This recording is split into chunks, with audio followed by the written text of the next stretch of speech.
I want you to imagine something for a moment. Imagine that your life, with all its complexities, its triumphs, its struggles, its hopes, and its fears, is an unplayed symphony. Within you, at this very moment, resides an entire orchestra of immense and varied power. It is a world-class ensemble, gifted to you at birth. Listen, can you hear them?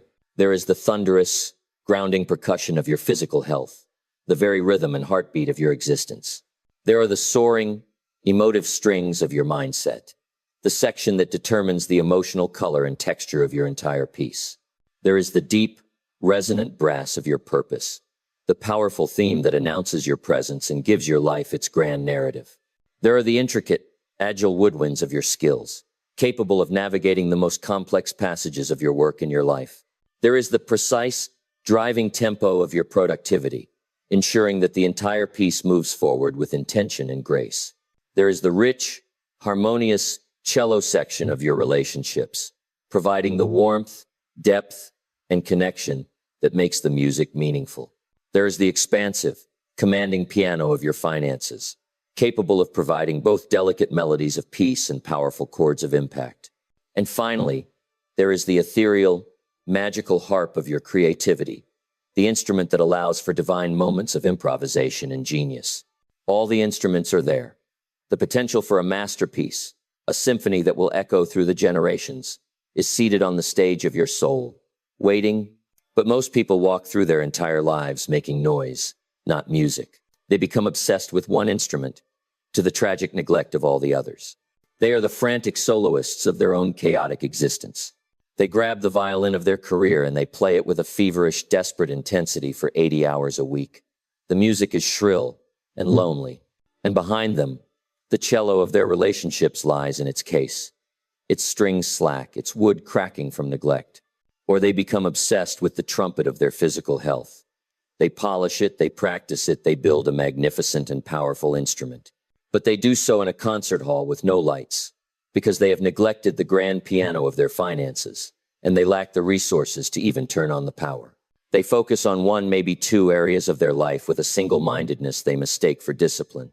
But this is not discipline. It is a profound imbalance. It is like trying to drive a car with just one wheel. It is like demanding a symphony from a single, overworked violin, while the rest of the orchestra sits in silent rebellion. The result is not music. The result is a cacophony. It is the dissonant, painful sound of a life out of harmony. It is the sound of the successful but deeply lonely executive. The sound of the brilliant but perpetually broke artist. The sound of the healthy but unfulfilled wanderer. It is the sound of burnout, of quiet desperation, of a life that is busy but not beautiful, loud but not resonant. It is the sound of a masterpiece, unplayed. But there is another way to live. I have spent more than 2 decades of my life in a singular pursuit. I have studied the lives of the great conductors of human destiny, the men and women who do not merely live, but who create lives that are masterpieces of power, balance, and grace. And in my research, I discovered a profound and unifying truth that separates them from the frantic soloist. They are not masters of a single instrument. They are masters of the entire orchestra. They have shifted their identity. They have stopped trying to be the best violin player on the stage. They have stepped off the stage and onto the podium. They have become the conductor. The power of the conductor is a different power entirely. The soloist's power is in their own hands, in their own skill. But the conductor's power is in their vision. Their power is not in making noise, but in wielding silence. Their power is not in playing, but in listening. They listen to the entire orchestra at once, and their great work is to bring all the disparate individual voices into a single, unified, harmonious expression of a grand idea. This is the shift that changes everything. It is the shift from being a player in your life to being the director of your life. I once met a young man whose story perfectly illustrates this principle. When I first encountered him, his life was a struggle. His income was barely enough to survive. He was a frantic soloist, pouring all his energy into simply keeping his job, while his health, his relationships, and his mindset were in a state of neglect. His symphony was a painful, dissonant piece in a minor key. 3 short years later, I met him again.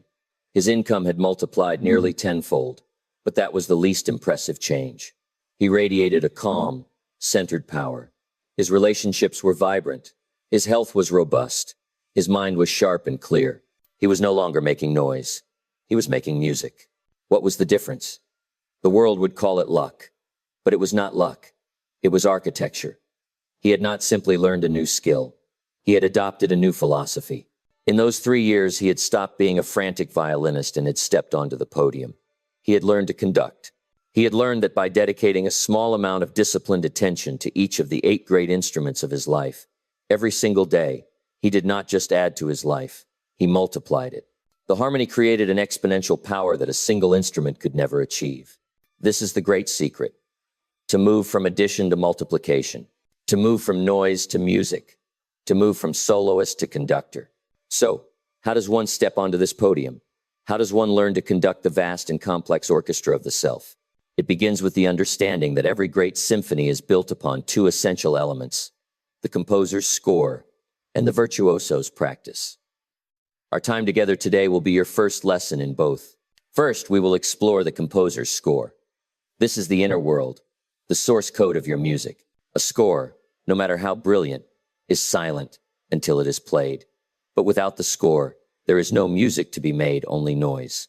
This score is composed of the 3 great foundational harmonies of your inner being: your mindset, the key signature that defines the emotional tone of your entire life; your health, redefined as the 4 currents of your rhythmic vitality; and your purpose, the grand recurring theme that gives your symphony its narrative and its soul.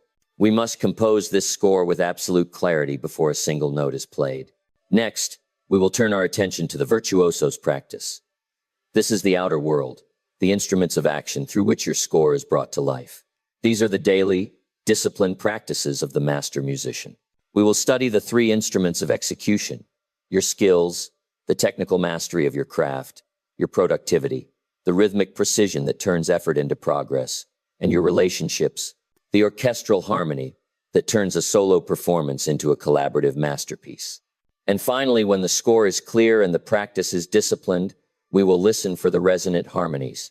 These are the fruits of mastery, the beautiful, inevitable results of a life lived in harmony.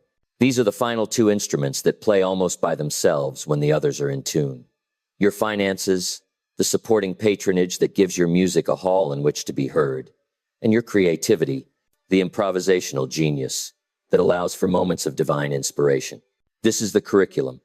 This is the path from the cacophony of a life of chance to the symphony of a life of choice. This is not a collection of self-help tips. It is a complete, integrated philosophy for living. It is a call to a higher standard of existence. It is an invitation to stop being a passive listener to the random noise of your life and to become its active, deliberate, and powerful conductor. But I must give you a warning. The path of the conductor is not the path of ease. It requires a discipline the frantic soloist does not possess. It requires a vision the drifter cannot see. It requires you to take responsibility not just for one instrument, but for the entire orchestra. It requires you to step out of the spotlight of your own ego and onto the quiet, powerful podium of holistic vision. So I ask you, as we stand here together in this magnificent hall of potential, a final question before we begin. Are you content to continue making noise, or are you ready to make music? Are you ready to step onto the podium of your own life, to pick up the conductor's baton of your own will, and to finally command the magnificent, unplayed masterpiece that resides within you? The orchestra is waiting. The silence is ready to be broken. Let the symphony begin. Before a single note is played, before the first instrument is lifted, before the orchestra even draws its first collective breath, a decision of profound and irreversible consequence is made. It is the first mark placed upon this blank page. It is the composer's declaration of intent. It is the key signature. This small set of symbols, placed at the very beginning of the score, governs the entire harmonic landscape of the music to follow. It determines which notes will feel like home and which will create tension. It dictates whether the piece, in its very soul, will be one of joy, struggle, triumph, or despair. The key signature is the DNA of the symphony. In the grand symphony of your life, the first and most fundamental instrument we must learn to conduct is your mindset. For your mindset is the key signature of your reality. Most people believe mindset is merely positive thinking. This is like saying that a symphony is merely a collection of pleasant sounds. This is a tragically superficial understanding of the most powerful compositional force in the universe. A powerful mindset is not about ignoring the dissonant chords of life. It is not about pretending the tragic notes do not exist. A powerful mindset is the conscious, deliberate, and sovereign choice of the fundamental key in which the entire song of your life will be played. Your mindset is your core belief system about yourself and your relationship to the world. It is the soil from which every thought, every emotion, and every attitude grows. And just as in music, there are two great, opposing key signatures that define the entire spectrum of human experience. Your life, as it is being played at this very moment, is written in one of these two keys. You are the conductor. But for too long, you may have been conducting a piece written by a composer you did not consciously choose. Our work today is to illuminate the nature of these two rival composers, so that you may finally seize the pen and consciously, deliberately, write your own score. First, we must have the courage to face the music that most of humanity is forced to play. It is a piece written in a dark and restrictive key. It is composed by a figure I call the composer of limitation. This is the symphony of the fixed mindset. The fundamental belief of this composer, the core of his entire musical philosophy, is that your qualities are carved in stone. Your intelligence, your talents, your personality, they are fixed traits. You have a certain, limited amount, and that is that. The entire purpose of his symphony is not to explore and expand your musical range, but to prove over and over that the few notes you can play are adequate. The music of the fixed mindset is a melody of labels. Its primary refrains are the phrases, "I'm not a numbers person. I'm just not a natural leader. I've never been good at this. That's just the way I am." Each of these phrases is a bar line in a prison cell. Each label is a note you are forbidden to play. The symphony becomes a repetitive, predictable, and deeply boring piece, because the composer is terrified of exploring any new notes, for fear he will play them poorly. To the composer of limitation, every moment of your life is not a performance. It is an audition. Every challenge is a test. Every task is a potential judgment, not on your effort, but on your very essence. Failure in this key signature is not a dissonant chord that can be resolved into a new harmony. Failure is the end of the music. It is a final, crushing verdict on your innate, unchangeable talent. Because of this terror of failure, the composer of limitation sees effort as a sign of profound weakness. His logic is perverse but powerful. If you were truly gifted, he whispers, you would not have to practice so hard. Thus, the very act of striving, of struggling, of putting in the work, becomes a source of shame. It is seen as proof of your deficiency. And so, the music never grows more complex. The player never pushes their range. They simply play the same simple, safe melody for their entire lives, terrified of the silence that might follow a single wrong note. This composer promises you safety, but it is the safety of a cage. It is a life spent documenting your limitations rather than discovering your capacities. This is the key signature of stagnation. It is the music of a life lived in defense, not in discovery. But there is another composer, another key signature. It is the key in which all masterpieces of human achievement have ever been written. It is the music conducted by the architect of the soul. This is the work of the composer of possibility. This is the symphony of the growth mindset. The fundamental belief of this composer is profoundly different, profoundly liberating. It is the belief that your basic qualities are not fixed entities, but are the starting points for your development. It is the understanding that your true potential is not only unknown, but unknowable. It is the belief that you are not a finished recording, but a living, breathing, and constantly evolving piece of music. The music of the growth mindset is a melody of becoming. Its defining refrain is not a statement, but a promise. It is the quiet addition of one single, magical word to every declaration of limitation. That word is yet. The old score reads, I am not good at this. The new score reads, I am not good at this. Yet. The old score reads, I don't understand. The new score reads, I don't understand. Yet.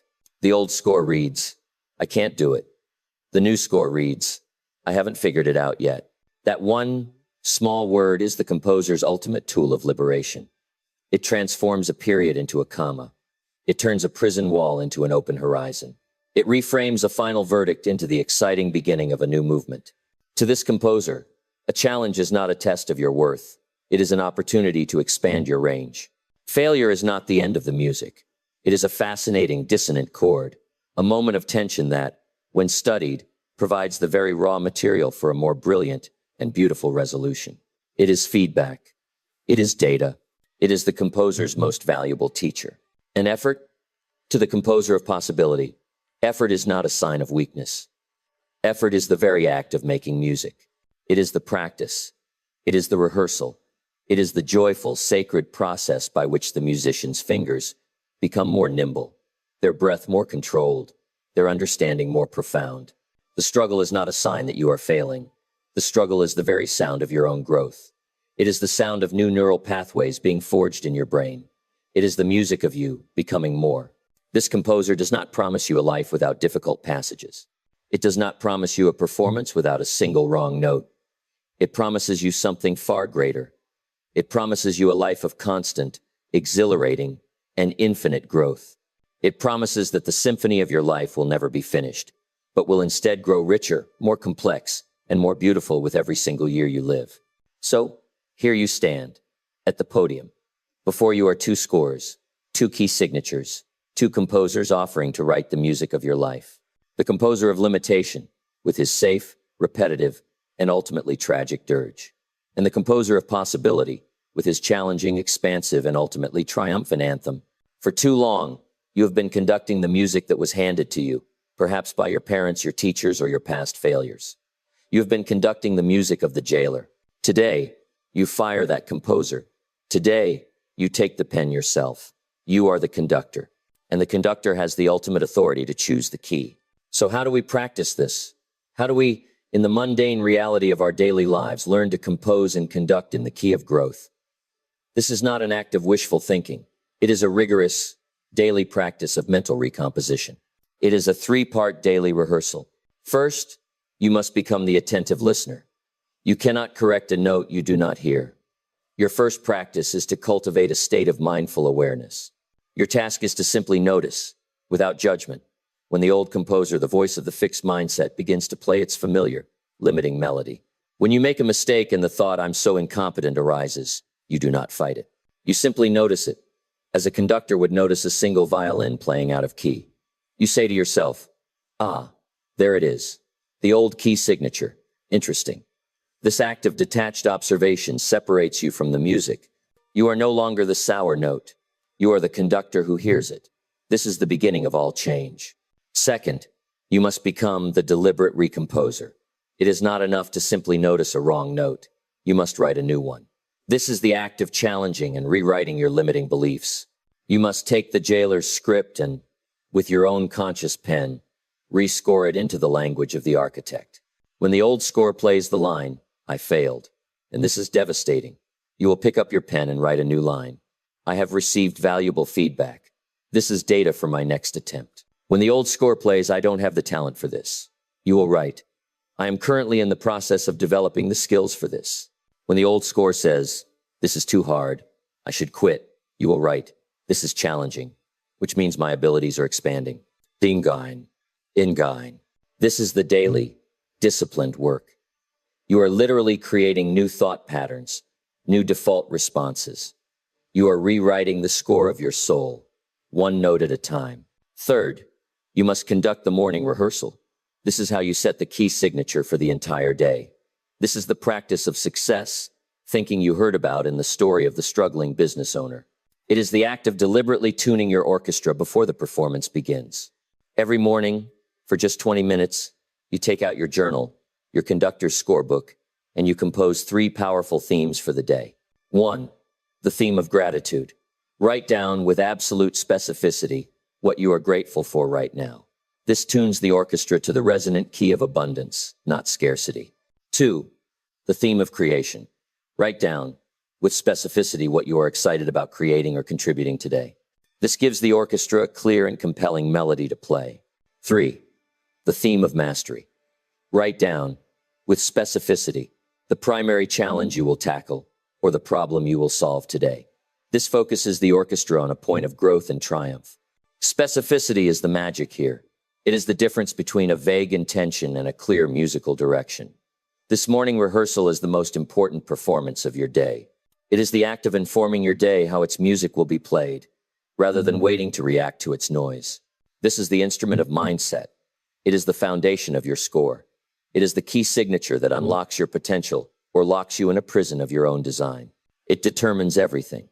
A growth mindset will find a way to build your health, your skills, your relationships. A fixed mindset will find an excuse for why it is impossible. You are the conductor. The orchestra is silent, waiting for your direction. The blank page is on the stand. In your hand is the pen. In what key will the symphony of your life be written? Will it be the sad, predictable melody of who you have been, or the magnificent, ever-expanding anthem of who you are becoming? Choose your key. The music is waiting to be made. In our last chapter, we undertook the composer's first and most fundamental task. We chose the key signature for our life symphony. We chose the expansive, adventurous key of the growth mindset over the restrictive, repetitive dirge of the fixed mindset. We have written a score that is capable of infinite growth and complexity. But a score, no matter how brilliant, is silent. It is a dead document. To bring it to life, it must be performed. And a performance requires two things: an instrument and the energy to play it. We now turn our attention to the second great instrument in our orchestra, your health. But before we proceed, we must shatter the fragile, modern definition of this word. You have been taught that health is merely the absence of sickness. You have been told it is a matter of physical fitness, a tedious affair of counting calories and running on a treadmill.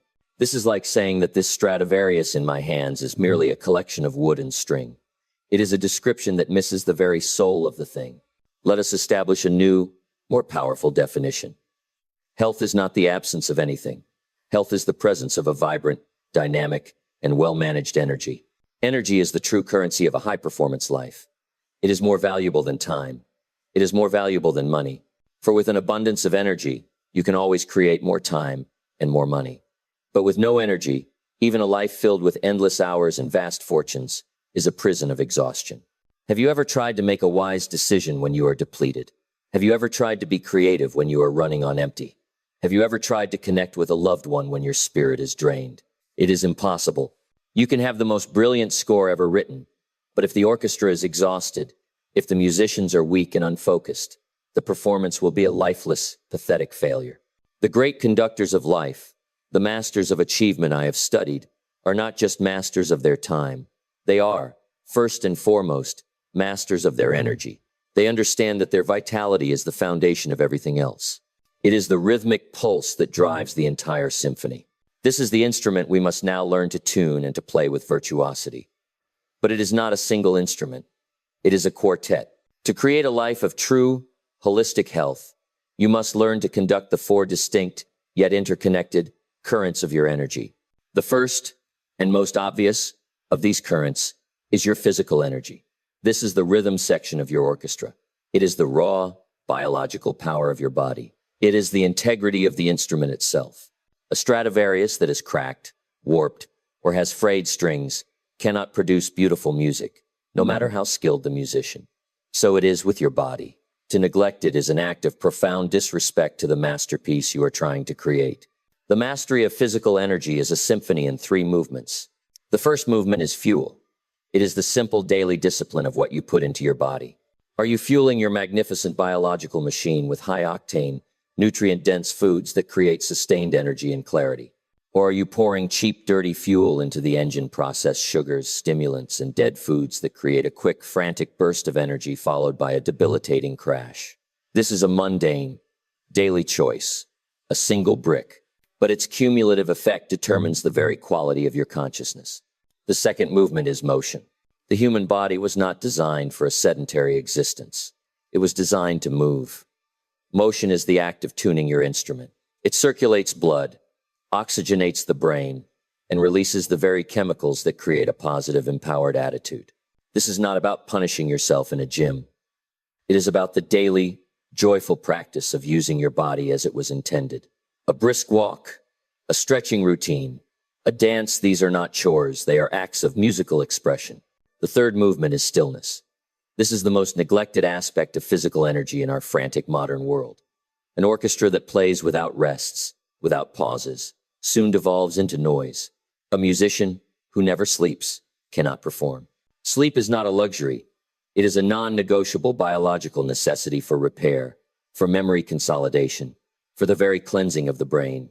To sacrifice sleep for the sake of more work is the equivalent of a violinist refusing to tune his strings because he is too busy playing. The result is an inevitable and unpleasant decline in the quality of the music. Fuel, motion, and stillness. This is the simple three-part rhythm of physical vitality. This is how you honor the magnificent instrument you have been given.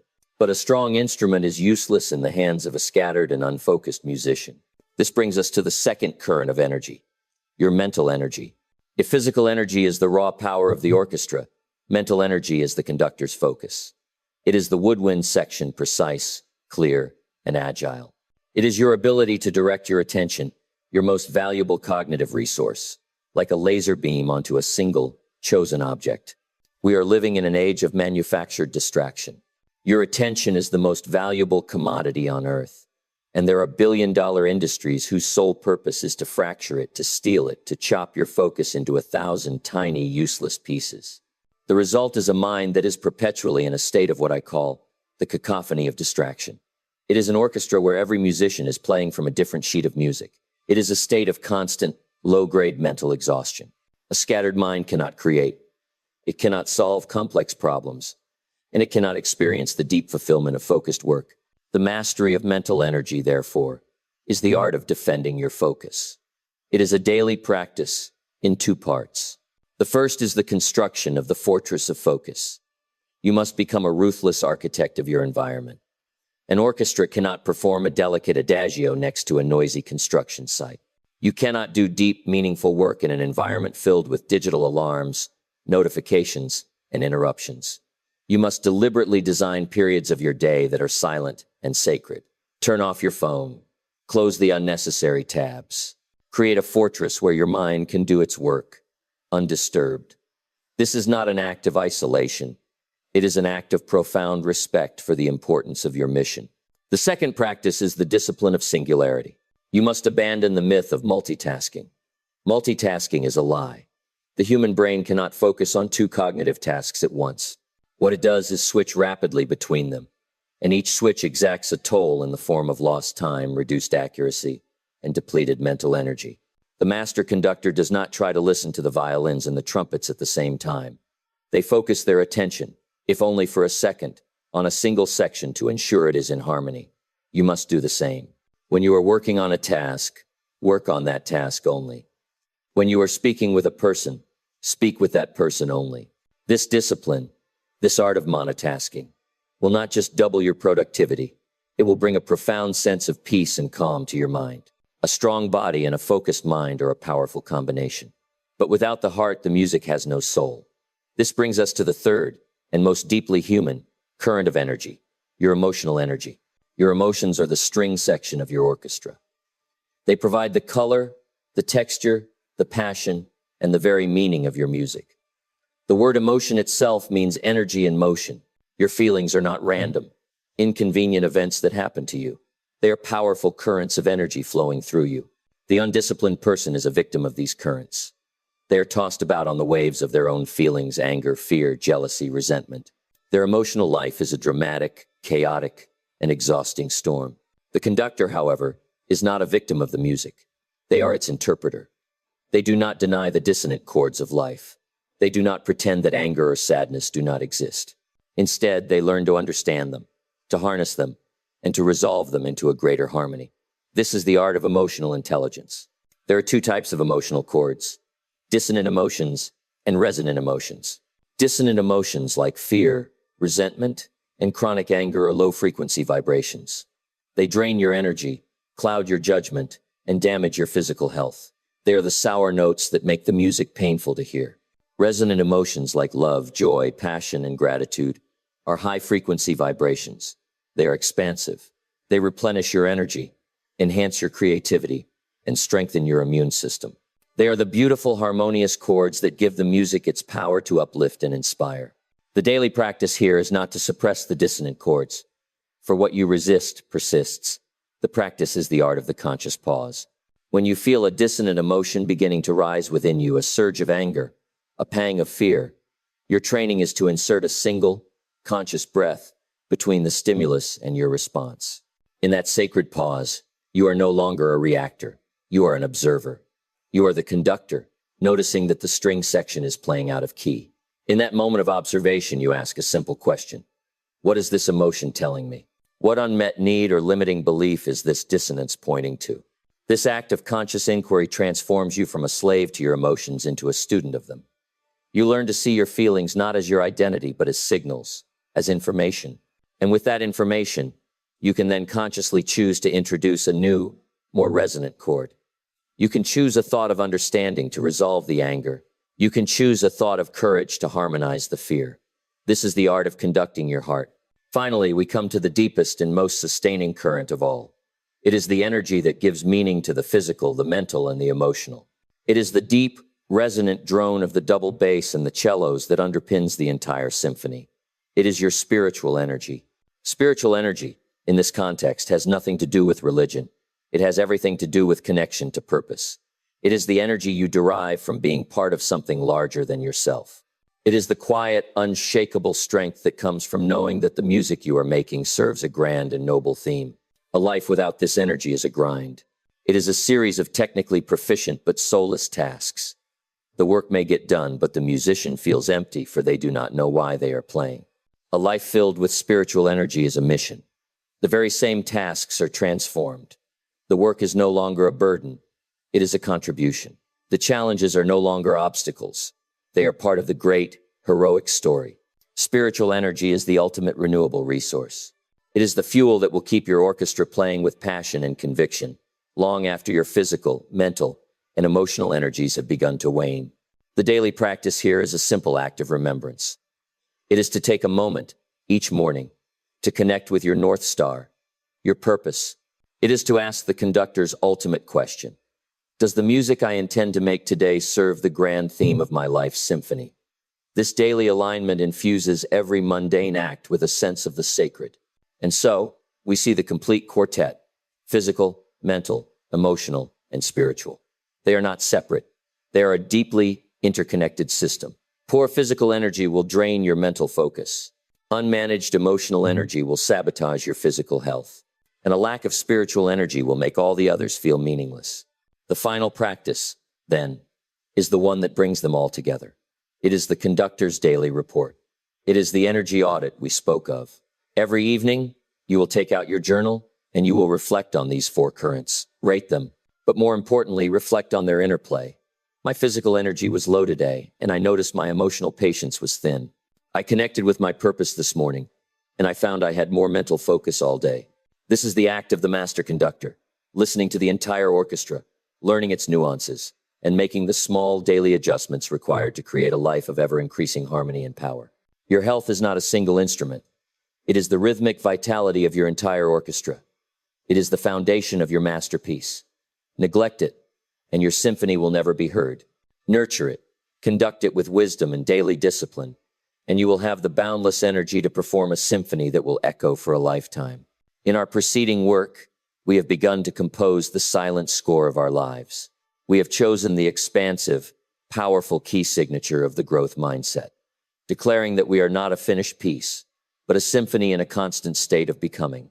We have then begun to tune the very instruments themselves, understanding that our health is not a single note, but the rhythmic vitality of our four currents of energy.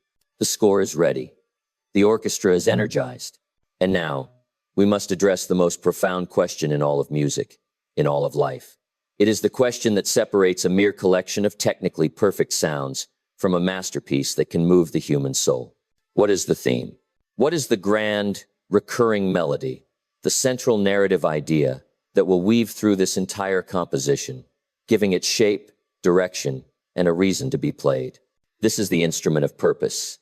Look out at the world, and you will see a great and tragic paradox. You will see a world of immense capability and profound meaninglessness. You see people who have mastered their instrument. They are brilliant at their jobs. They are physically fit. They have sharp minds. But their music is empty. They are playing scales with virtuoso speed, but they are not playing a song. Their life is a cacophony of the capable, a frantic, technically proficient performance of nothing. They are the crew of a mighty ship, rowing with all their might, with perfect rhythm. But they are in the middle of a vast fog-bound ocean with no land in sight and no star in the sky to guide them. A life of motion is not the same as a life of progress. A busy life is not the same as a meaningful life. Purpose is the grand theme. It is the conductor's North Star. It is the silent, unwavering force that gives direction to every action, meaning to every struggle, and context to every single note you play. Without a theme, your symphony is just noise. Without a purpose, your life, for all its activity, is adrift. But here, we must confront the great, paralyzing myth that has been sold to you about this most sacred of subjects. It is the myth of the great discovery, or what I call the myth of the lost score. You have been taught that your purpose is a single magical thing, a pre-written, perfect symphony that exists somewhere out there in the world, hidden away in a dusty archive.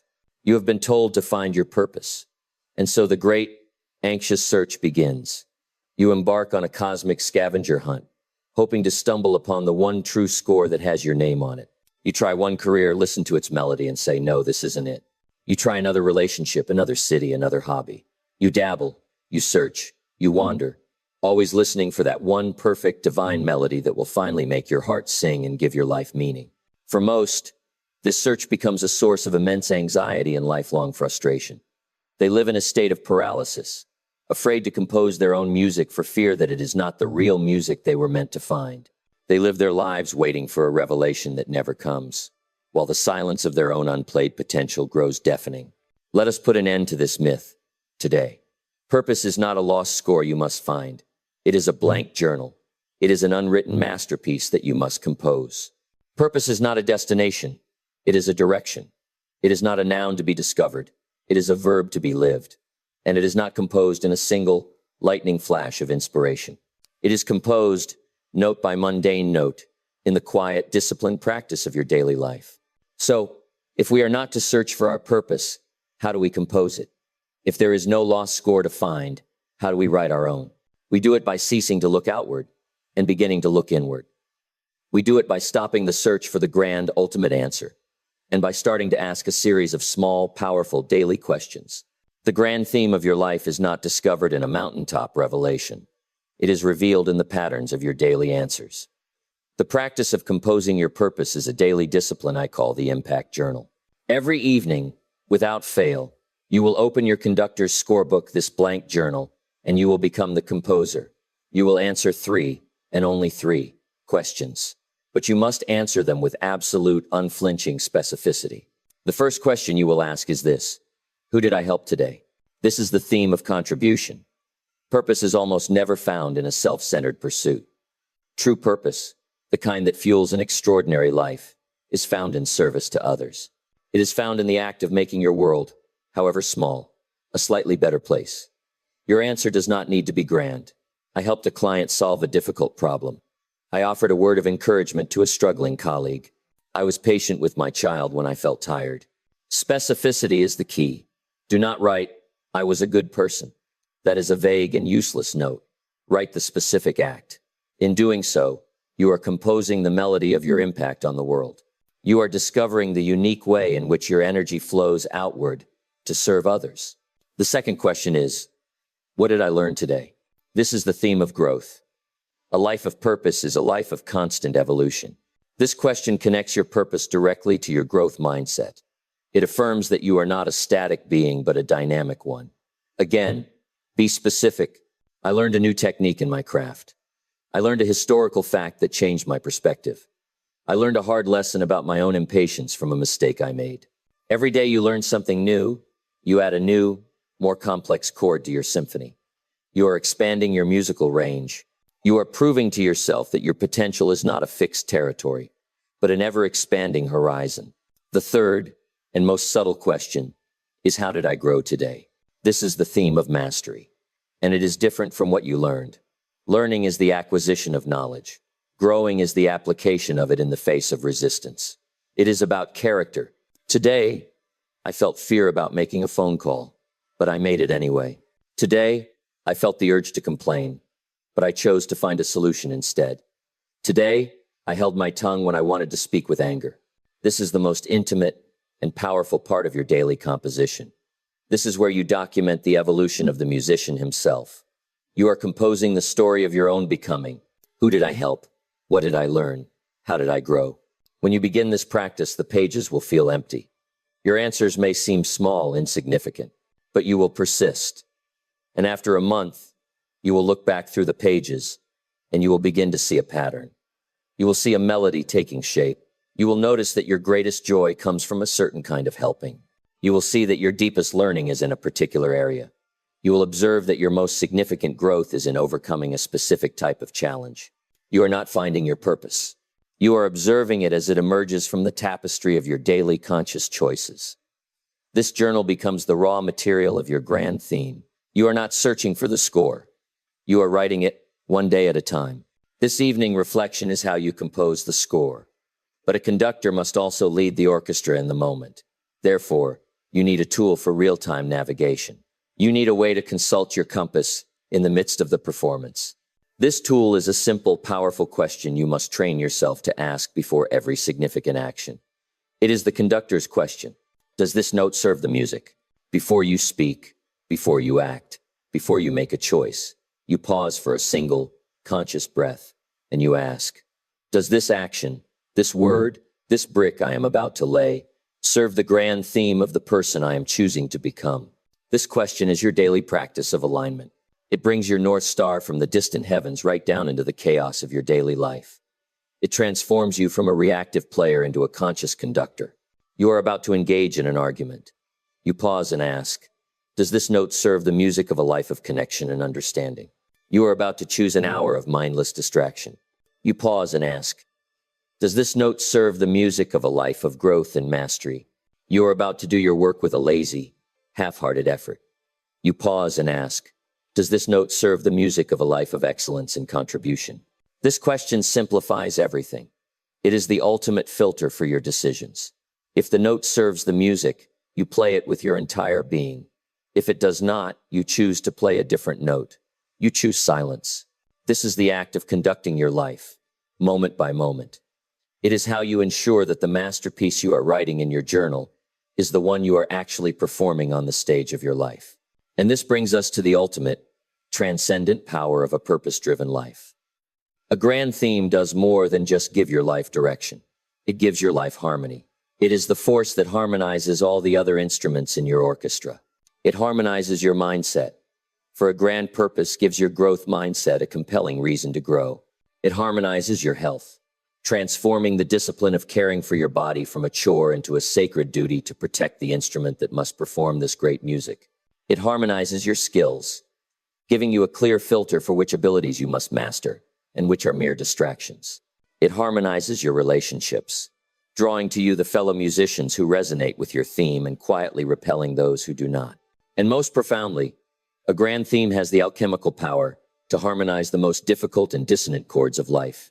The chords of pain, of struggle, of failure. Pain, without a purpose, is what we call suffering. It is a meaningless, ugly noise that breaks the spirit. It is the sound of a string snapping in the middle of a performance. But pain, when filtered through the lens of a great purpose, is transformed. It becomes the dramatic tension in the symphony. It becomes the heroic struggle. The pain of the struggle is not eliminated, but it is infused with meaning. The dissonant chord is no longer an error. It is a necessary passage on the way to a triumphant resolution. Your purpose is the force that can take the greatest tragedies of your life and weave them into the most powerful and moving passages of your symphony. It transmutes suffering into strength. So do not seek a life without dissonant chords. That is a flat, boring, and lifeless piece of music. Instead, seek a purpose so grand, a theme so compelling, that it has the power to harmonize any challenge, any setback, any pain you will ever face. You are the conductor. This blank book is your score. The 3 questions are your composer's tools. The conductor's question is your baton. The world does not need you to find your purpose. It needs you to have the courage to create it, to compose it, note by daily note, in the quiet integrity of your choices. The orchestra is waiting. The audience is silent. What is the theme of the music you will make today? And so, the composer's score is written. We have chosen the key signature of a growth mindset. We have energized our orchestra with the 4 currents of our health, and we have given our music its grand, recurring theme with the compass of our purpose. This score alone, this inner architecture, is a masterpiece of intention. But a score, no matter how brilliant, is silent until it is played. Ahead of us lies the virtuoso's practice, the mastery of the instruments of action that will bring this music to life in the world. This is not a lecture. It is a curriculum for conducting your masterpiece. If you are committed to this journey, not as a passive audience member, but as the active conductor of your own life, then I invite you to make that commitment firm. Subscribe to this channel now. Let this act be your downbeat. Let it be a declaration that you have stepped onto the podium and are ready to lead. Commit to this conservatory of mastery, and I promise you, the techniques of the virtuoso will be revealed. Now, let us begin the practice. We have completed our work in the inner world. We have composed the great, silent score of our lives. We have chosen the key signature of a growth mindset. We have energized our orchestra with the rhythmic vitality of holistic health, and we have given our music its soul, its grand, recurring theme, with the compass of our purpose. The score is a masterpiece of intention. The orchestra is awake and alive with energy. And now, we must learn to play. For a score, no matter how brilliant, is silent. An energized orchestra, without technical mastery, produces only an enthusiastic noise. We now move from the world of the composer to the world of the virtuoso. We must address the fourth great instrument in our symphony, your skills. But here, we stand before one of the most tragic and pervasive deceptions of the modern age. It is a great and seductive lie that has created a world of highly decorated, yet profoundly incapable, individuals. It is the myth that credentials are the same as capability. We live in a world that worships at the altar of the paper promise. Society has taught you to collect instruments, not to master them. You are encouraged to gather degrees, diplomas, and certifications, to hang them on your wall like a collection of unplayed Stradivarius violins in a silent museum. You are told that the possession of the instrument is the same as the ability to make music. And so, the world is filled with people who possess a library of knowledge they cannot apply, a collection of tools they cannot wield, a museum of beautiful silent instruments. I have met people with multiple advanced degrees who are paralyzed by the simplest of real-world problems. And I have met people with no formal education, people who never collected a single certificate, who are conducting symphonies of innovation and building empires of value. What is the profound difference? The first person collected instruments. The second person cultivated mastery. Our work today is to demolish this silent museum. We are here to take the instruments out of their glass cases, to rosin the bow, and to begin the disciplined, daily, and joyful work of creating a beautiful and powerful sound. We are here to transform you from a collector of credentials into a virtuoso of life. The path to mastery is not about learning more things. In fact, it is often about learning fewer things, but learning them at a far deeper level. The amateur, the dabbler, tries to learn 100 different songs poorly. They have a wide but shallow repertoire.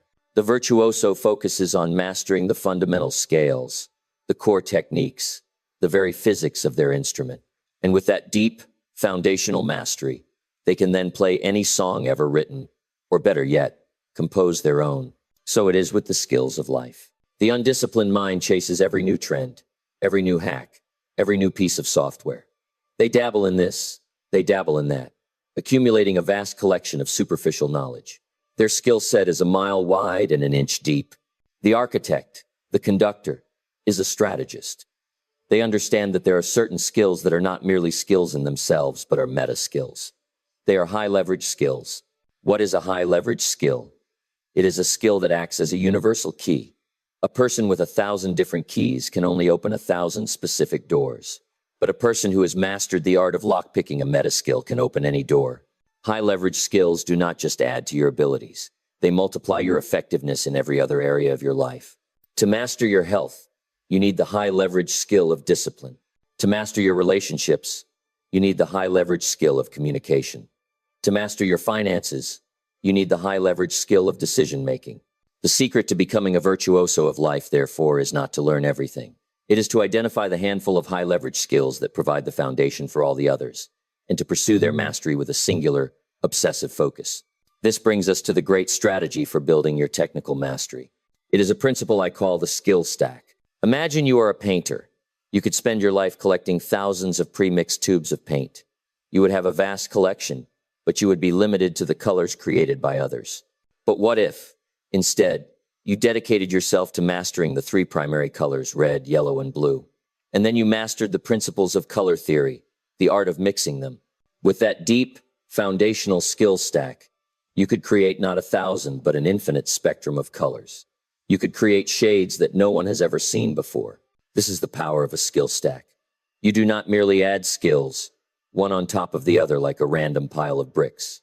You choose them deliberately, and you stack them in a way that each new skill enhances and multiplies the power of all the skills beneath it. You are not building a pile. You are building a chord. Here is how the virtuoso builds their stack. You do not try to master everything at once. That is the path to mediocrity. You choose one high-leverage skill, and you dedicate a 90-day period of your life to its deep, immersive practice. For 90 days, you become a student of this one skill. You read about it, you study it, you find mentors, and most importantly, you practice it deliberately every single day. You are not just learning, you are living the skill. Let us say you begin with the foundational skill of all human interaction, communication. For 90 days, your obsession is not just talking, but connecting. You learn to listen without interrupting, to hear the music behind the words. You practice expressing your ideas with a clarity and passion that moves people.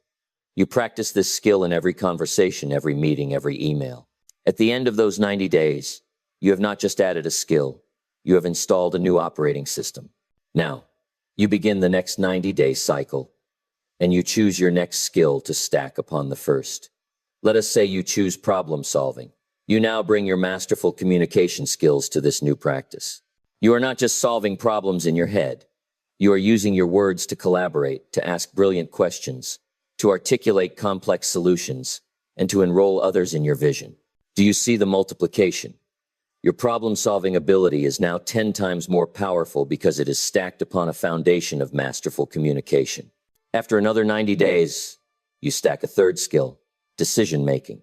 Now, you are a master communicator who can solve complex problems and who has the clarity and courage to make a decisive choice, even with incomplete information, and then use your communication skills to rally support for that decision. You are no longer a musician playing a single instrument. You are becoming a one-person orchestra. This is the power of the skill stack. It is the conscious architectural approach to building a formidable and unique human being. So, what are these high-leverage skills? What are the primary colors from which all masterpieces are painted? While there are many, I have observed that 5 of them form the essential core of almost every great success story. This is the essential skill stack for the conductor of life. The first, the art of disciplined attention focus. In an age of distraction, the ability to focus your mind, to hold your attention on a single point, is the ultimate superpower. It is the conductor's ability to hold a single, pure note, unwavering, amidst a storm of potential noise. This is the foundation of all deep work, all creativity, all meaningful connection. The second, the art of resonant connection, communication. As we have discussed, this is the bridge between worlds. It is the art of empathy, of clarity, of influence. It is the conductor's ability to ensure that all the instruments are not just playing the right notes, but are playing them together in perfect harmony and resonance. The third, the art of creative solution, finding problem solving. This is the improvisational genius of the virtuoso. It is the ability to look at a dissonant chord, a problem, and not see a mistake, but see an opportunity for a brilliant, unexpected resolution. It is the mindset that sees every obstacle as a puzzle, a creative challenge. The fourth, the art of a committed downbeat, decision-making. A symphony cannot begin until the conductor makes a decisive, committed first movement. This is the skill of choosing a path with clarity and courage, even in the face of uncertainty. A poor decision, acted upon with conviction, is often better than no decision at all. It is the art of committing to the note and playing it with all your heart. The fifth, the art of harmonious influence, leadership. This is the highest level skill in the stack. It is the conductor's ability to not just direct the orchestra, but to inspire it. It is the art of aligning a group of individuals around a shared vision, a grand theme, so that they give their performance not out of obligation, but out of a shared passion to create something beautiful. Focus, communication, problem solving, decision-making, leadership. This is the essential stack. Master these 5, and you will become a virtuoso of life. You will be unstoppable. But how do we practice? How do we make this a part of our daily, mundane discipline? You must become the professional musician. The professional does not wait for the muse. They have a rehearsal schedule. Your daily practice is the deliberate rehearsal. At the beginning of your 90-day cycle, you choose your one skill. And every morning, you write down a single, specific intention. Today, my deliberate practice will be to insert one specific exercise. Is right and make with Kane Tracken. If your skill is communication, your practice might be, in my first meeting today, I will not interrupt anyone, and I will ask at least one clarifying question. If your skill is focus, it might be, I will work for one 45-minute block with my phone in another room. Then, every evening, in your journal, you will answer two questions. Where did I succeed in my deliberate practice today? Where did I fall short? And what is the lesson? This is not a system of judgment. It is a system of feedback. It is the musician recording their rehearsal, listening back, and making a small, intelligent adjustment for tomorrow's practice. This is the alchemy. This is how you transform the mundane, daily act of living into a deliberate, conscious rehearsal for mastery. The score of your life may be brilliant. Your orchestra may be filled with energy, but a masterpiece is not born from intention alone. It is born from the daily, disciplined, and often unglamorous work of the rehearsal hall. It is born from the love of the instrument, from the respect for the craft. Your skills are the instruments through which the music of your soul is made manifest in the world. They are not paper promises. They are living, breathing capabilities, forged in the quiet fire of your daily practice. The instrument is in your hands. The bow is poised. The first note of your rehearsal is waiting to be played. Begin your practice. The world is waiting for your music. We have composed the great score of our inner world. We have chosen our key signature, energized our orchestra, and found our grand theme. We have even begun the virtuoso's practice, committing to the mastery of our high-leverage skills. The intention is pure. The capability is growing. And now, we must confront the great, frantic disease of the modern age, the cult of busyness. It is a malady of the soul that has convinced you that motion is the same as progress, that activity is the same as achievement. We are living in a world that worships the frantic soloist, the musician who plays the most notes in the shortest amount of time, regardless of whether those notes form a beautiful melody or a meaningless, chaotic noise. You see it everywhere. People boasting of their 12, even 15-hour workdays. Their calendars are a chaotic tapestry of back-to-back meetings. Their minds are a frantic storm of notifications, emails, and competing priorities. They are perpetually busy. They are exhausted. And at the end of the week, when they look back, what do they have to show for their Herculean effort? A mountain of completed trivialities. And the great, important work of their lives lies untouched, gathering dust in the corner. This is not productivity. This is the abdication of your role as conductor. This is allowing your orchestra to be led by 1,000 different, screaming voices from the audience, each demanding that their favorite note be played right now. The result is not a symphony. It is a cacophony. It is the sound of a life being lived by default, a performance in a constant state of reaction. We must establish a new, powerful definition. Productivity is not about the volume of your work.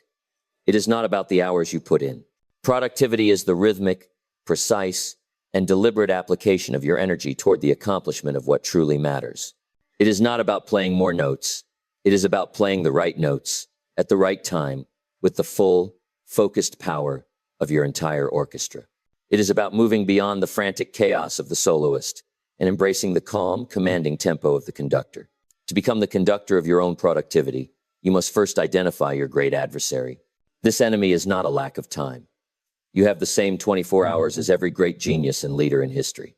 Your true enemy is a subtle and tyrannical force that masquerades as importance. It is the tyranny of the urgent. The urgent is the ringing telephone. It is the notification chime. It is the quick question from a colleague that shatters your focus. It is the endless stream of emails, each one screaming for your immediate attention. The urgent is a master of disguise. It makes you feel needed. It makes you feel busy. It makes you feel productive. But it is a sedative for the soul.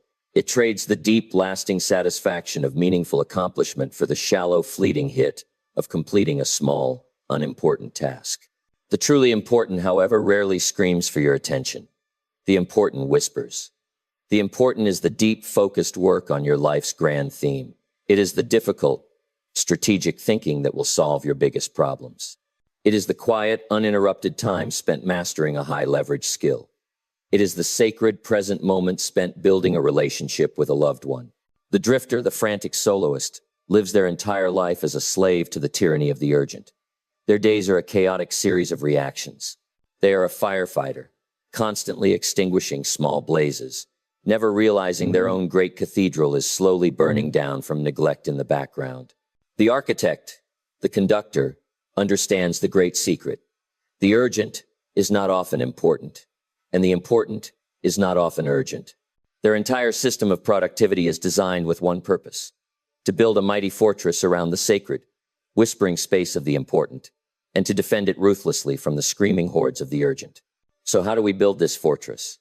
We do it by instituting a system of profound simplicity and unshakable power. It is a daily ritual that will transform you from a reactor into a creator. It is a protocol I call the sacred hour. Your victory over the day is not won in the chaos of midday. It is won in the quiet stillness before the sun rises. The sacred hour protocol is built upon a foundation of deliberate, conscious intention. It has 3 distinct movements. The first movement is the evening composition. The battle for your tomorrow is won tonight. Before you sleep, you must perform the conductor's most crucial act of preparation. You must take out a blank page or score for the next day, and you must decide with absolute clarity on your single most important task. This is not a to-do list. A to-do list is a collection of sand and pebbles. This is a search for the great rock.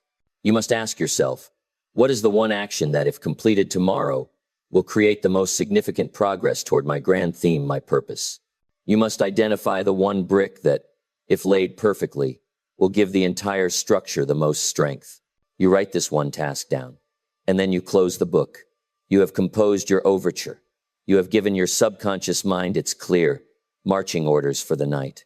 You will awaken not into a fog of decision fatigue, but with the crystal clarity of a commander who already knows the day's primary objective.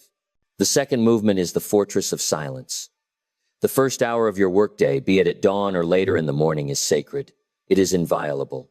This hour does not belong to your boss, to your clients, to your emails, or to the world. It belongs to your masterpiece. During this hour, you will build a fortress around your attention. Your phone will be in another room, or it will be turned off. Your email will be closed. Your door will be shut. You will inform those around you that this hour is your time for deep creative work. You must be ruthless in the defense of this silence. This fortress is the concert hall in which your great work will be performed. You must not allow the noise of the street to leak in. The third and final movement is the conductor's downbeat. At the beginning of your sacred hour, you will look at your one predetermined task. You will take a single, calming breath, and you will begin. You will dedicate the entire force of your orchestra, your physical, mental, and emotional energy to this one singular task. You will not multitask. You will not allow your mind to wander. You will engage in the lost art of singularity. You will pour the entirety of your being into this one action for one focused, uninterrupted hour. You are not just working. You are performing. You are laying your most important brick with the focus and precision of a master mason. When that hour is over, you will have achieved a state of profound accomplishment. You will have won the day before most people have finished their first cup of coffee. You will have made meaningful, tangible progress on your life's great work. This victory will create a powerful momentum, a virtuous updraft that will carry you through the rest of your day with a sense of purpose and control. This protocol is the foundation. But to become a true virtuoso of productivity, we must understand 2 deeper harmonies.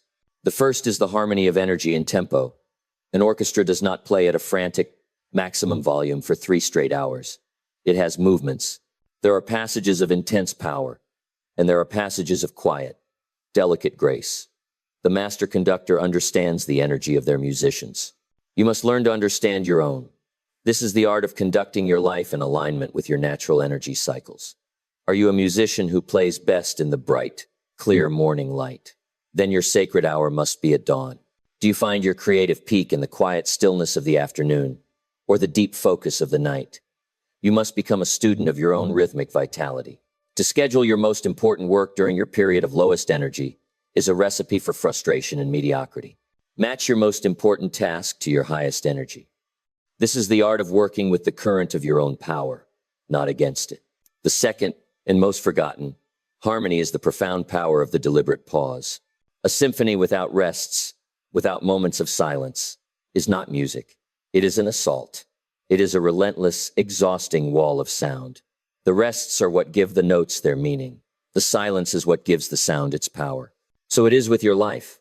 A life without pause, without rest, without moments of deliberate stillness is not a productive life.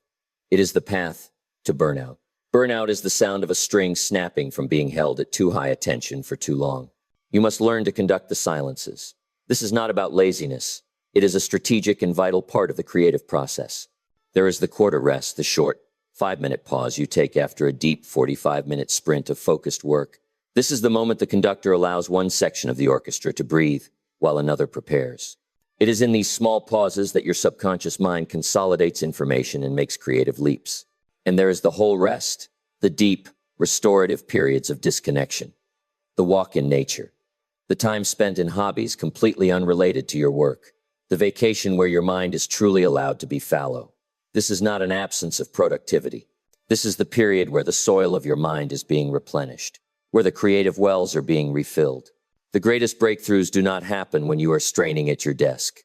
They happen in the shower, on a walk, in the moment of relaxed insight after the hard work has been done. You must schedule these rests with the same seriousness and discipline with which you schedule your work. They are not a reward for productivity. They are an essential ingredient of it. And so we see the complete picture. Productivity is not a frantic rush.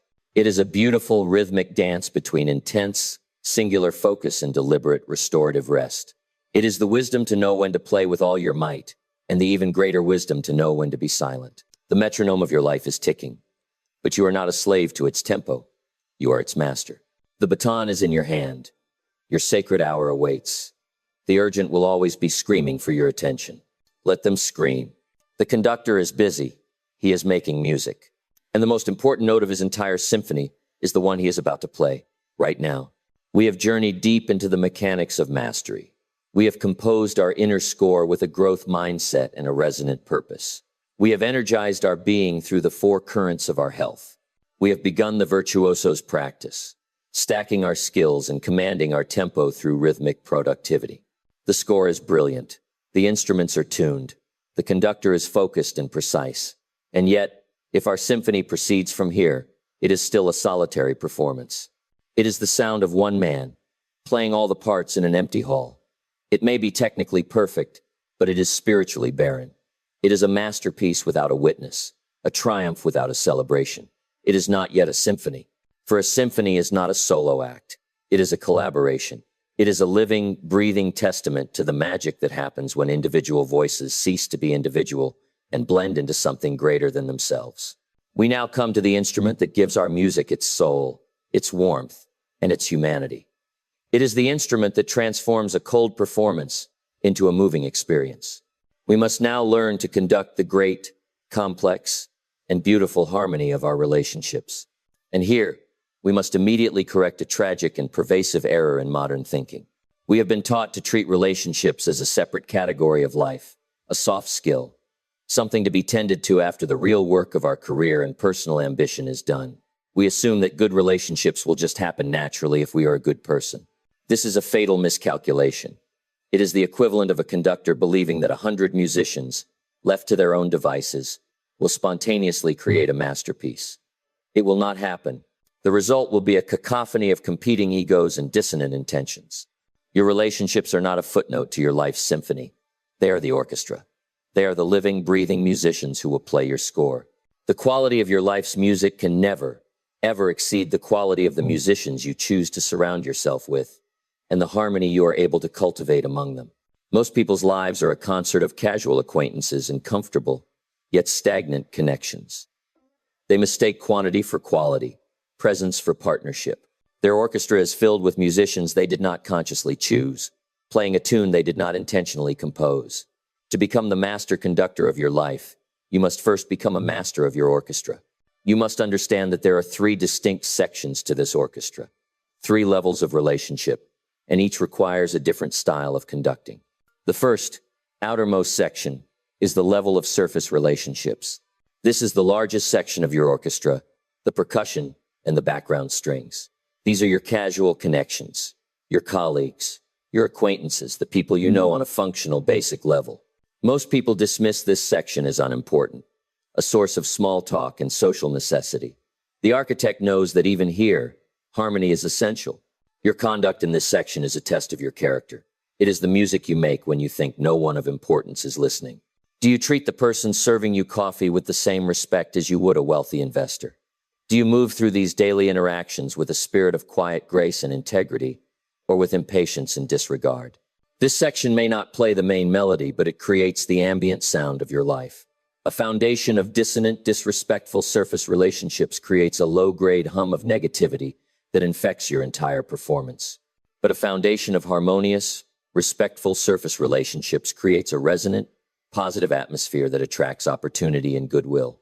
Your reputation is composed note by note in these small, seemingly insignificant interactions. The conductor is never off duty.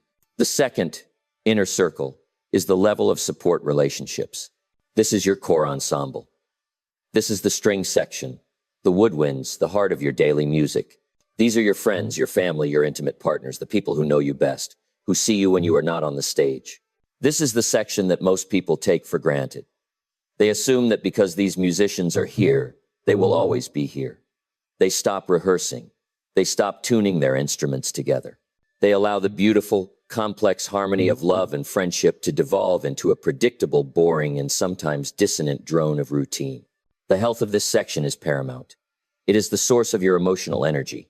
It is the orchestra that must play the most difficult and the most beautiful passages of your life's symphony.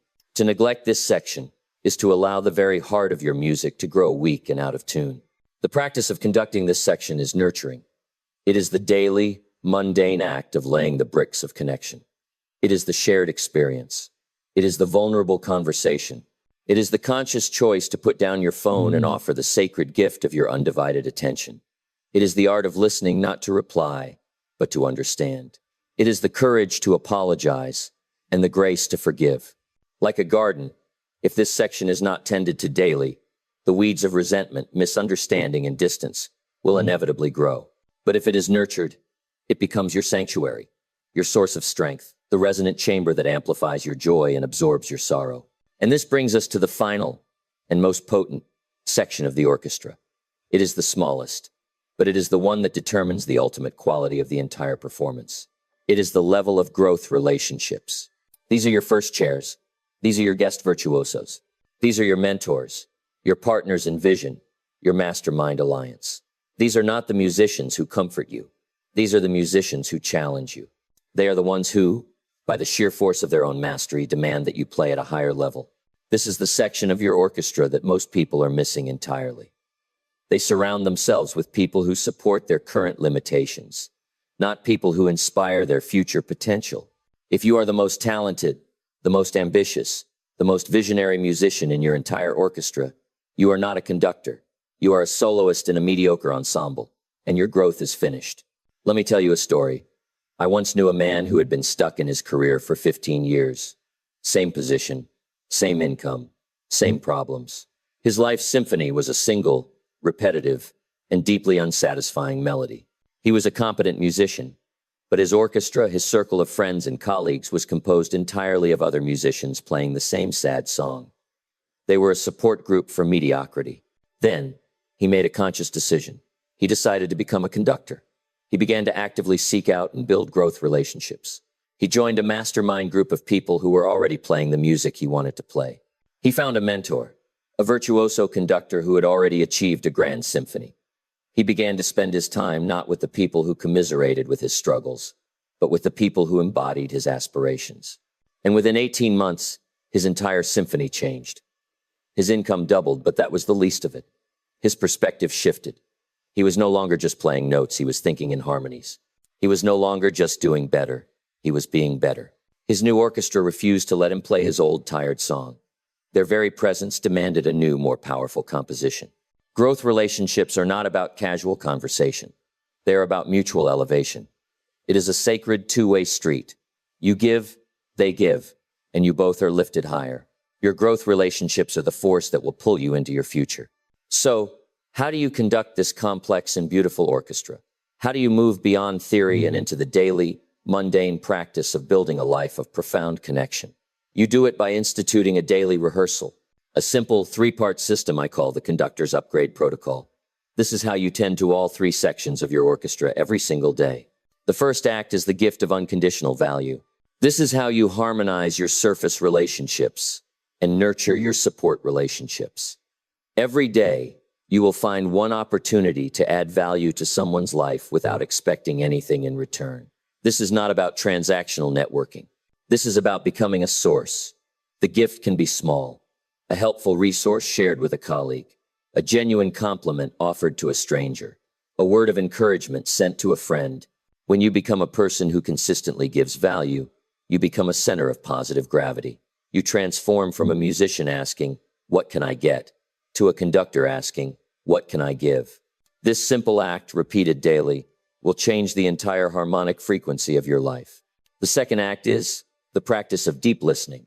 This is the conductor's most important diagnostic tool.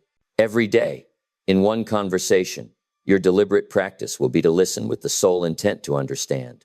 You will silence your own inner monologue. You will not think about what you are going to say next. You will ask questions that go deeper.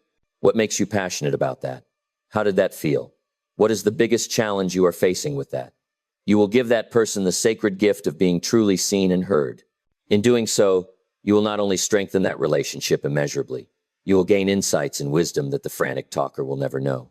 You will learn more from 1 hour of deep listening than from 100 hours of clever speaking. The third, and highest, act is the art of creative connection. This is how you actively build your growth relationships. This is where the conductor becomes a composer of new ensembles. Every day, your goal is to think of two people in your network who do not know each other, but who should. Two people who could benefit from a connection, who could create a new harmony together. And your job is to be the bridge. You make the introduction. You write the email. You facilitate the first meeting. This act transforms you from a mere node in a network to the weaver of the network itself. When you become a person who creates opportunities for others, the universe will conspire to bring opportunities to you. This is the highest level of conducting. Give value. Listen deeply. Connect creatively. This is not a one-time effort. This is a daily rehearsal. This is the mundane, brick-by-brick work of building an orchestra of power, harmony, and grace.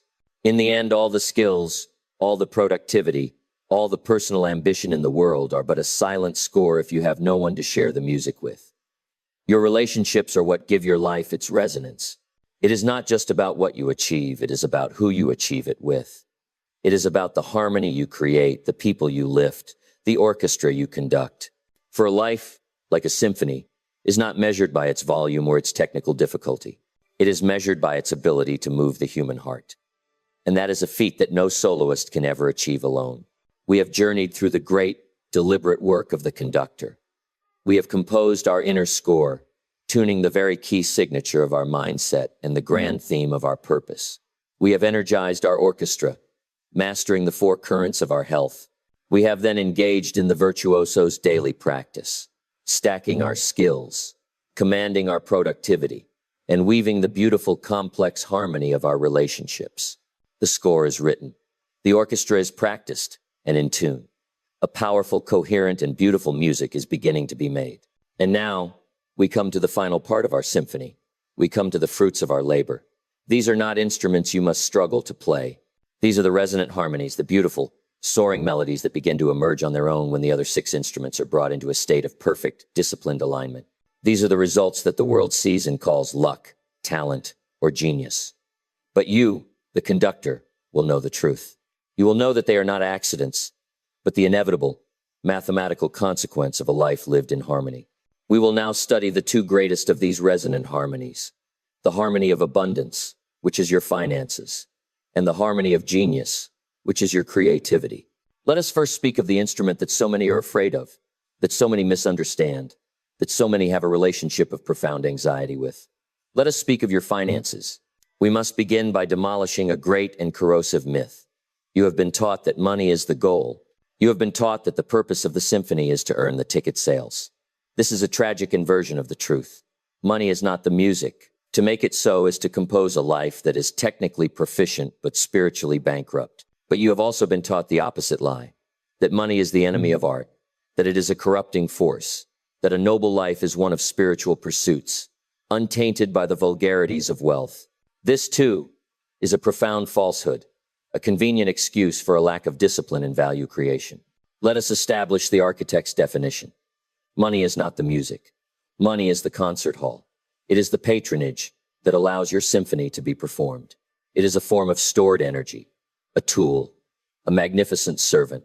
Without it, you may compose a masterpiece, but you will be forced to play it on a broken violin in a dark alleyway where no one can hear it. With it, you can hire a world-class orchestra, book the grandest hall, and allow your music to reach and uplift the world. Your financial situation, as it stands today, is not a reflection of what you earn. It is a perfect, resonant echo of your daily habits and your inner mindset. I have known people with vast incomes who live in a constant, shrieking dissonance of debt and financial terror. And I have known people with modest incomes who live in a beautiful, peaceful harmony of abundance and freedom. The difference is not their income, it is their stewardship. Financial well-being is not about how much you make. It is about the discipline and the consciousness with which you conduct what you have. The drifter, the frantic soloist, has a relationship of fear with money. It is their master.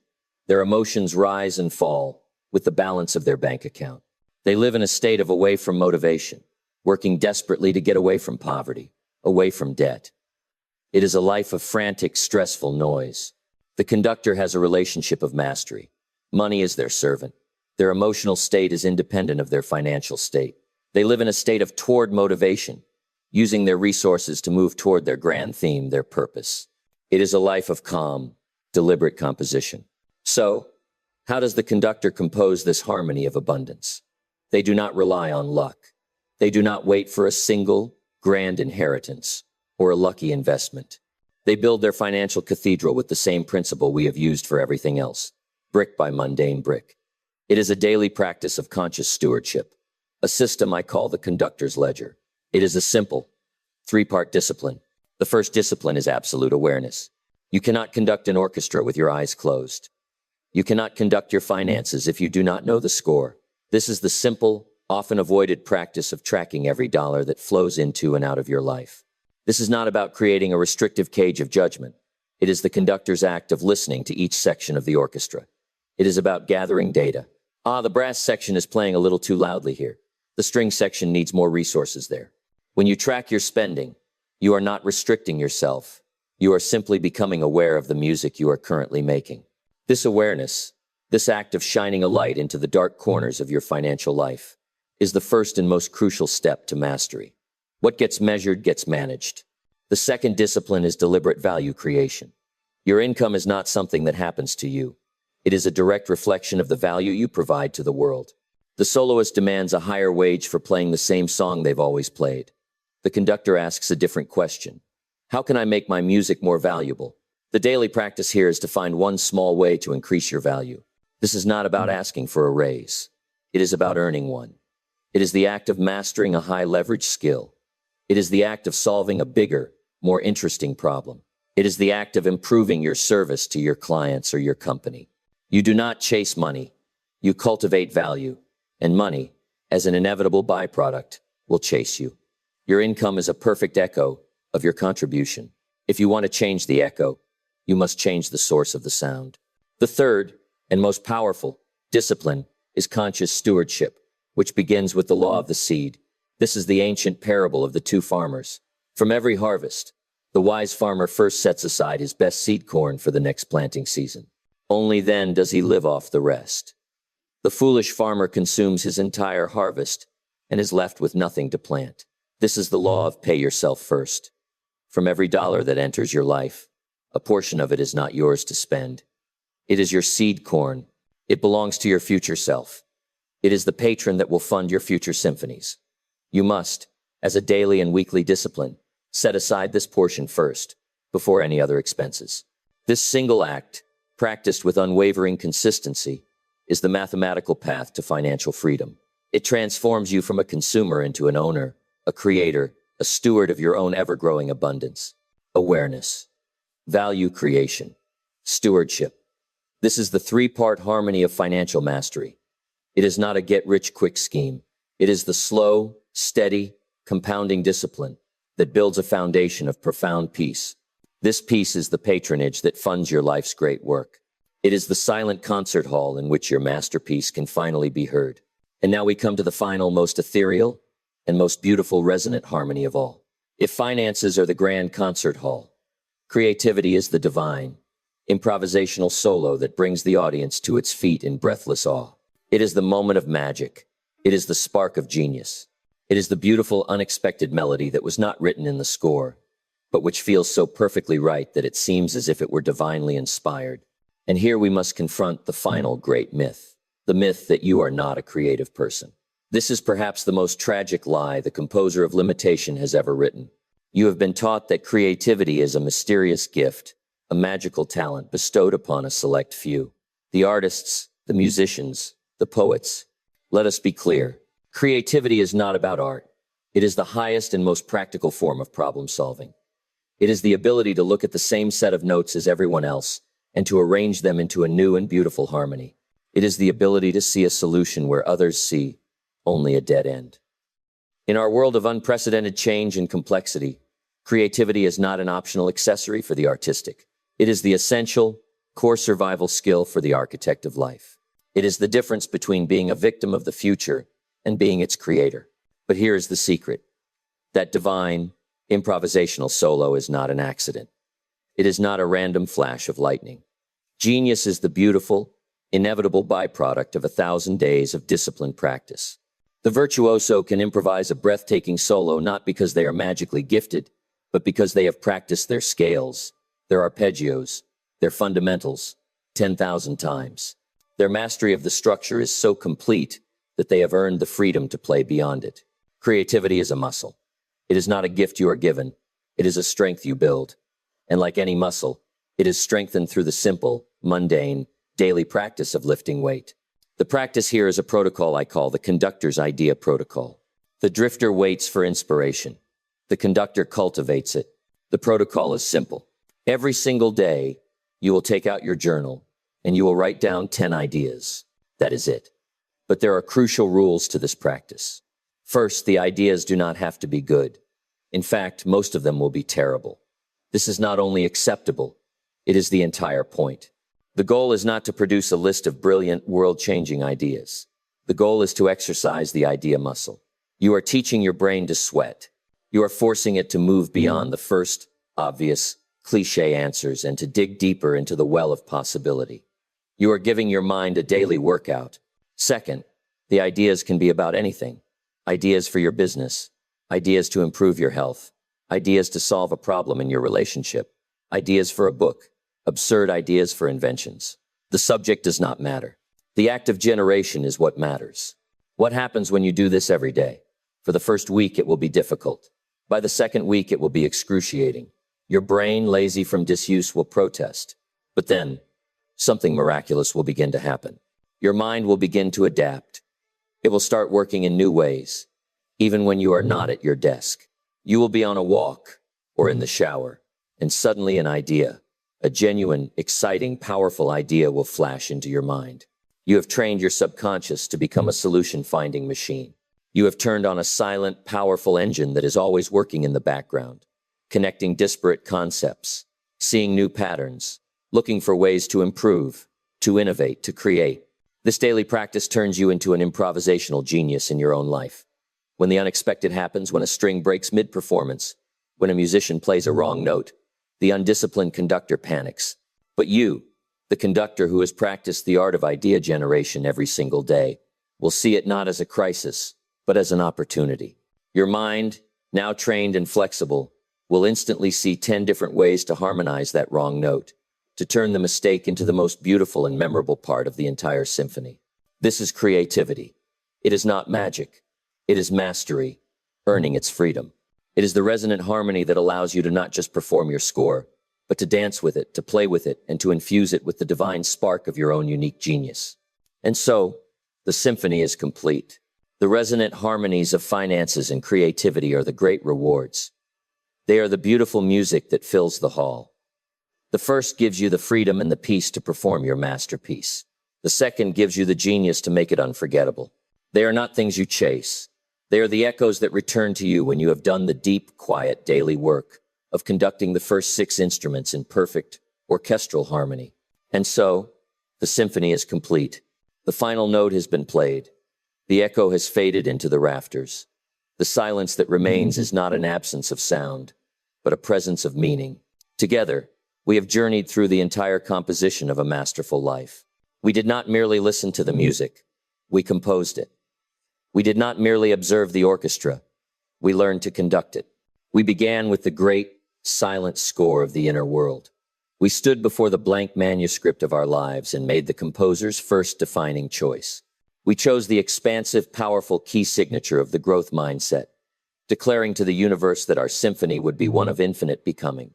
We then tuned the very instruments themselves, learning that our health is not a single note, but the rhythmic vitality of our four great currents of energy.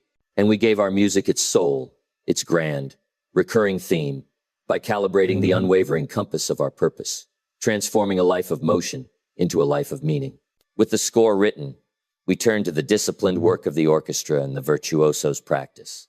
We committed to the skill stack, the art of becoming a virtuoso not by knowing all things, but by mastering the vital few.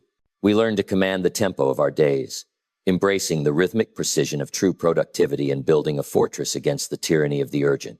And we wove the beautiful, complex harmony of our relationships, understanding that a masterpiece is never a solo performance, but a collaboration of souls. And finally, we listened as the inevitable, beautiful, resonant harmonies began to emerge. The supporting patronage of our finances, the concert hall for our life's work, began to take shape not through luck, but through the discipline of stewardship. And the divine spark of creativity, the improvisational genius, began to flash within us. The earned freedom that comes only from a foundation of absolute mastery. The 8 harmonies have been revealed. The architecture of the symphony is complete. You now hold in your mind the entire philosophy, a complete and integrated system for conducting an extraordinary life. And so, here you stand, in the resonant silence that follows the great performance. The journey of learning is over. The applause, if there is any, will fade. And the real work, the lifelong performance, is about to begin. For what is the value of a brilliant score to a conductor who has put down his baton? What is the worth of a perfectly tuned orchestra that has been dismissed for the night? This knowledge, this entire philosophy is now a beautiful resonant memory in your mind.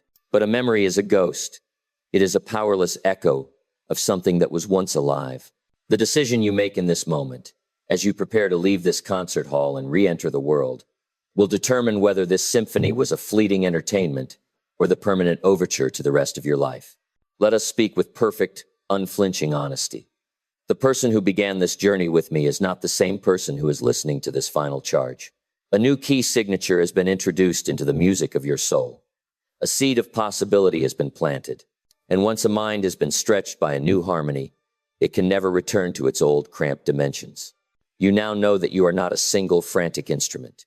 You now know that you are the conductor, the comfortable excuse of the victim, the abdication of power that says, "This is just the way I am," has been exposed as a false and dissonant note. You now stand face to face with the awesome, and sometimes terrifying, responsibility of your own power. You are the conductor. You hold the baton. The silence is yours to command. And so we arrive at the great divide, the 2 paths that lead from this concert hall door. The first path leads back to the world of noise. It is the path of the frantic soloist. It is the choice to step off this podium, to rush back onto the stage, to pick up your one familiar instrument, and to begin playing the old, comfortable, and chaotic song of your past. It is the choice to allow the urgencies of the world to once again become your conductor, to let the dissonant demands of others dictate the tempo and the tune of your life. This path is easy. It requires nothing but your own inaction. The powerful inertia of your old habits will pull you back into the cacophony, and you will find yourself once again making noise, not music, haunted by the faint, beautiful echo of the symphony you almost chose to conduct. But there is another path. This path leads from this hall not back to the stage, but out into the world, with you remaining firmly on the podium. It is the path of the conductor. It is the path of conscious, deliberate, and harmonious creation. It is not the easier path today, but it leads to a future of resonance, power, and peace that the frantic soloist can never know. To step onto this path requires an act. It requires a vow.